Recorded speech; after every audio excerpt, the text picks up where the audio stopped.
Hi, I'm Andy from Orbit Media, and so much has changed in digital marketing that I thought it'd be useful to take a minute and just explain the change, like then and now, what's working, how are B2B leads generated anymore?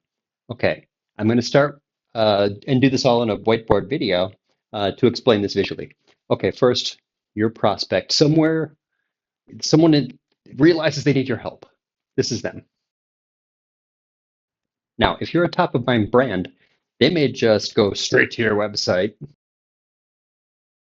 And if the site does a good job of persuasion and evidence and objection handling and conversion copywriting and good UX and a clear path, maybe they become a lead right there. That's a factor of conversion optimization, conversion rate optimization. They come to the site. If it informs and persuades, they take action. You have a lead. Congratulations. Now, maybe there's not a top of mind brand. Maybe it requires some research, like so many categories. They go look online and they type in a commercial intent key phrase. They search. Okay, they search Google. Now, Google has already visited your website.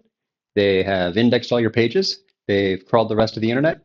And whether or not you appear in Google search results, it's called the search engine results page, they may see you and click and land and then become a lead. What about content? What about a content marketing program? That's important, right? Absolutely. It fits right here. Content marketing is very powerful, partly because it's disintermediation. If someone comes to your content and subscribes, you don't really need Google anymore because you can email them and get the traffic directly. But this is not a high intent visitor. This is an information intent visitor. They're just looking for information. They don't necessarily need your products or services right now. And that content can also be surfaced by Google. We all know that. This is marketing. But something changed. Something big changed. There's a new channel and a new way to use the internet. It's called AI. So I'm going to do Google first. Of course, Google is summarizing the search results below with an AI summary, which would go right here. Now, because of the AI summary, traffic to content has been badly disrupted. Click-through rates are way down. Why? Because you can kind of get from any information intent queries, you can just like get the answer right there. No real need to click. This starts to go away.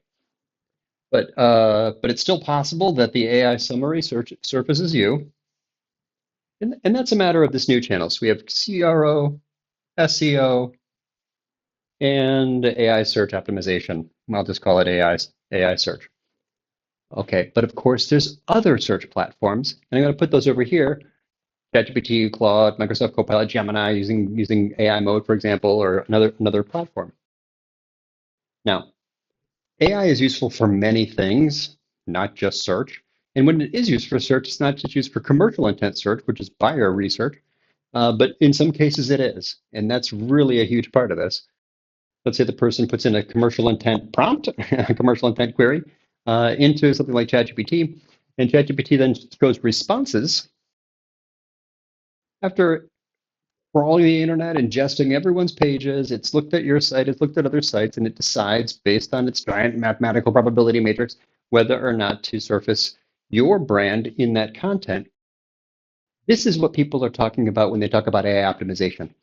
Whatever you call it, AI search optimization, GEO, search everywhere optimization, answer engine optimization. That's mostly the story, right? It's are we surfaced for commercial intent prompts and visible in AI responses. And here's one of the big changes. It's not just about being visible, it's about getting recommended, because this person's doing a lot of their thinking inside the model, inside the responses. So whether or not you even get the click depends on how well you trained the AI to recommend your brand. Big change. It's different.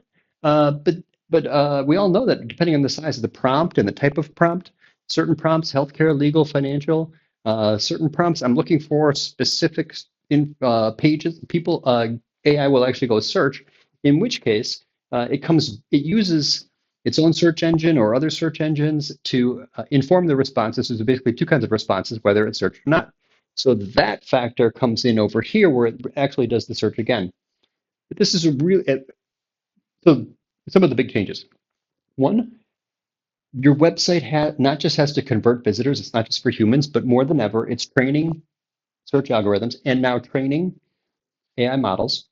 Another change, Content is not that likely to you're not going to see this here, or this here. It doesn't really happen that much because the visitor is getting the answers right there in the model. So content marketing discovery in systems and search algorithms and AI models mostly not happening. Like it's a big change.